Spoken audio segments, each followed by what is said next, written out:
Hi, welcome to Chapter 6 of IBM301, Principles of Marketing Management. In this chapter, we're going to talk about the consumer decision making. Understanding consumer behavior can help marketing managers adapt the marketing mix to influence consumer purchasing decisions. Consumer behavior is studying how consumers make purchase decisions and how consumers use and dispose of the product. For example, if manager knows through research that gas mileage is the most important attribute for a certain target market, the manufacturer can redesign the product and create the appropriate marketing mix to meet that criterion. The consumer decision-making process represents a general 5-step process that moves the consumer from recognizing a need to the evaluation of a purchase decision. It is a guideline for studying how consumers make decisions. Those 5 procedures are: first, need recognition; second, information search; third, evaluation of alternatives; fourth, purchase; and the last, post-purchase behavior. Note that consumer decision may not proceed in order through all the processes, but in fact may end at any time without a purchase decision. First is a need recognition. It is a result of an imbalance between actual and desired status. Need recognition is the stage in the decision-making process. A marketing manager's objective is to get consumers to recognize an imbalance between their present status and their preferred state. Advertising and sales promotion often provide this stimulus. The imbalance between actual and desired status is sometimes referred as the want-got gap.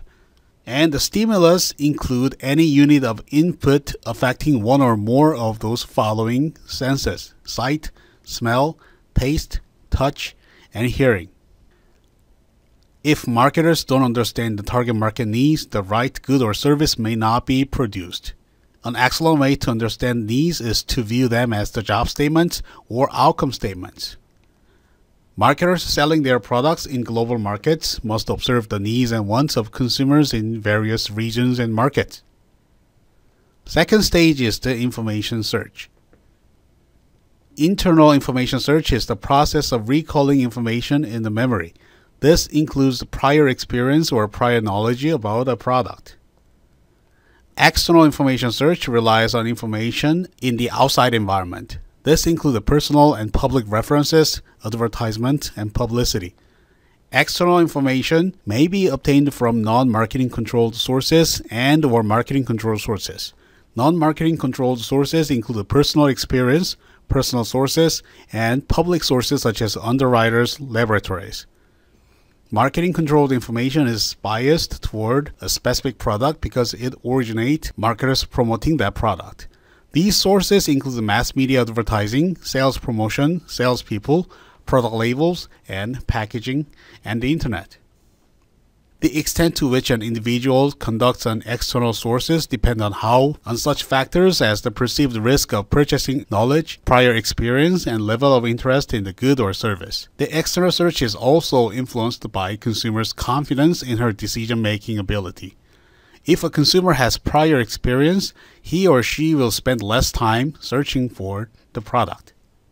Evoke set is a group of brands resulting from an information search from which a buyer can choose the product. Once the Evoke set is constructed, the consumer is ready to make a decision. One way to make a decision is to pick product attributes that are important to him or her, then exclude all products in the set that do not have that attribute. Another way is to narrow the number of choices, to use cutoffs, or minimum or maximum levels of an attribute that an alternative must have. Many times, price is an important cutoff attribute. The goal of marketing manager is to determine which attributes have the most influence on consumers' choices and design a marketing mix that stresses those attributes to the consumer.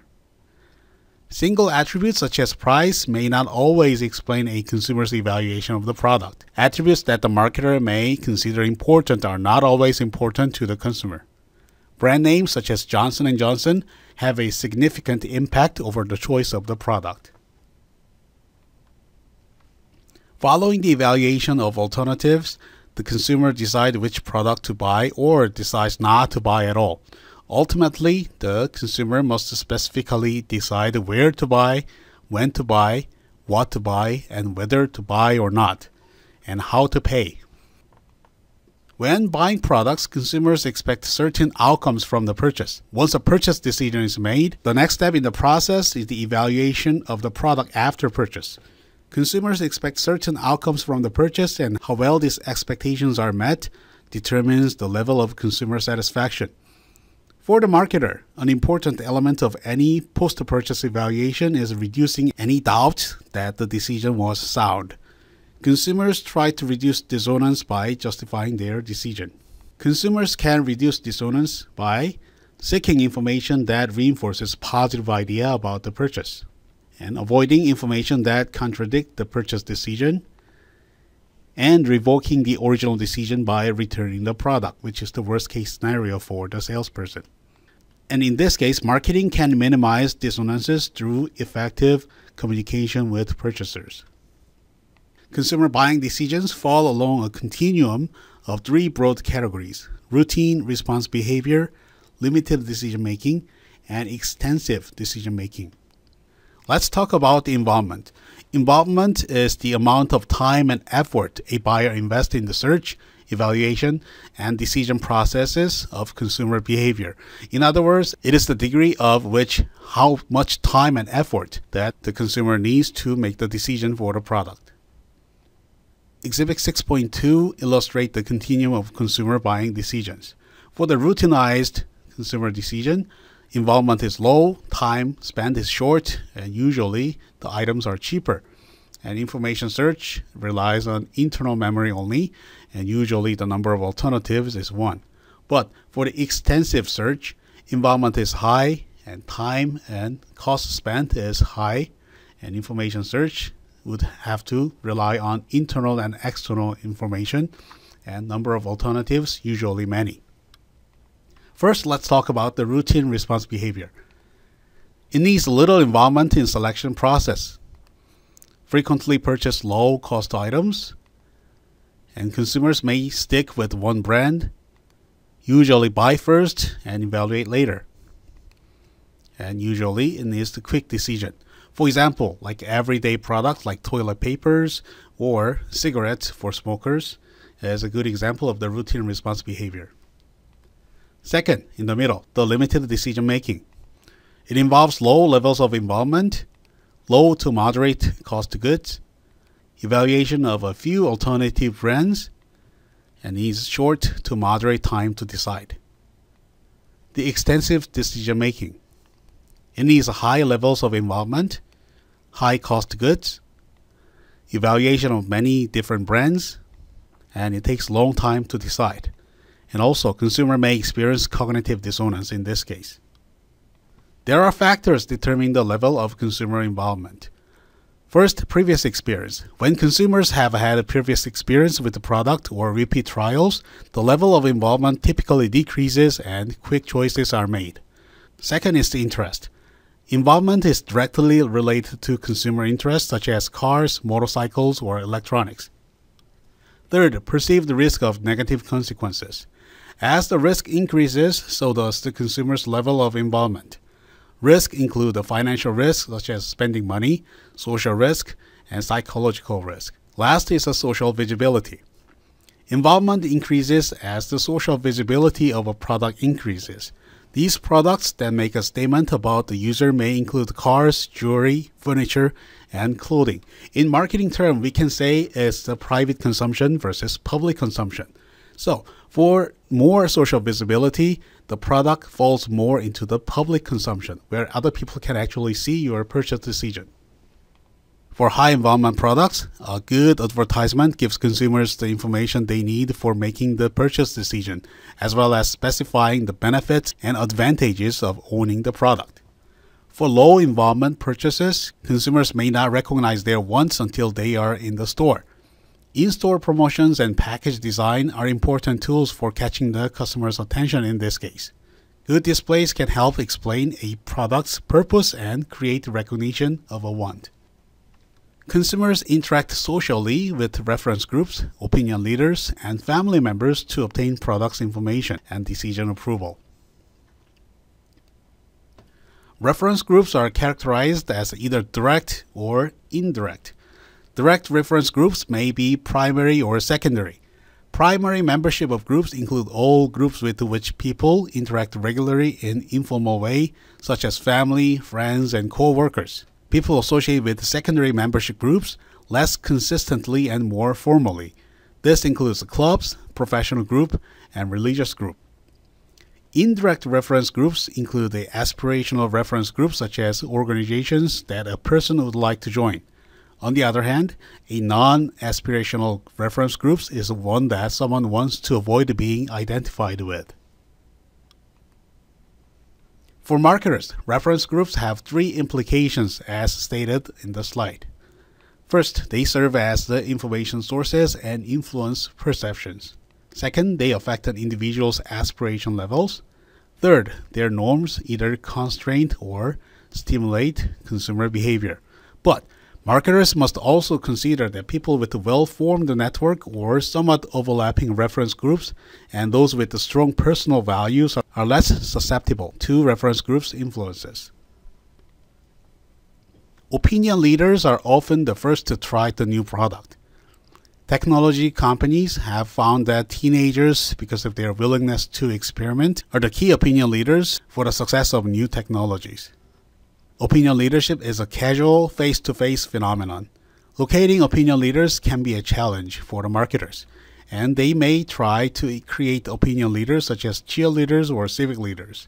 On a national level, companies sometimes use prominent public figures such as the movie stars, sports figures, and celebrities to promote the product. The family is the most important social institution for many consumers, influencing values, attitudes, and buying behavior. Purchase decisions vary significantly among family members who assume a variety of roles in the purchasing process. Initiators are the ones who suggest or initiate the purchase process. Influencers are those members whose opinions are valued. Decision makers actually make the decision to buy or not to buy. The purchaser is the one who exchanges money for the product, and the consumer is the one who actually will use the product. A person's buying decisions are also influenced by unique personal characteristics such as gender, age and life cycle stage, and personality, self-concept, and lifestyle. Psychological differences between men and women result in different needs such as health and beauty products. But trends in gender marketing are influenced by the changing roles of men and women in our current life. Second is the age and family life cycle stage. Consumers' taste in food, clothing, cars, furniture, and recreation are often age-related. Marketers define target markets according to life cycle stages such as young singles or young married with children because the products that they will buy will vary depending on the family life cycle.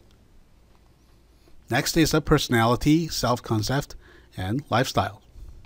Personality combines psychological makeups and environmental forces. Human behavior depends largely on self-concept. Self-concept combines ideal self-image and real self-image. First, let's talk about the psychological influences.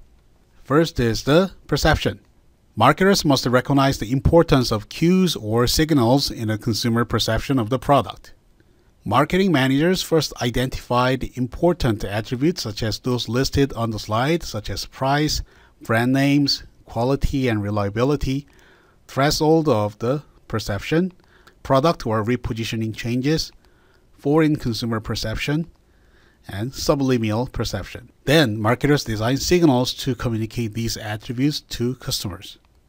Maslow's hierarchy of needs is a method of classifying human needs and motivation into 5 different categories in ascending order of importance. By studying motivation, marketers can analyze the major forces influencing consumers' purchasing decisions. By studying motivation, marketers can analyze the major forces influencing the consumer's purchasing decisions. When a product is purchased, a need is usually fulfilled.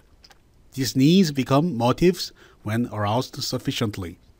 Motives are the driving forces that cause a person to take action to satisfy those needs.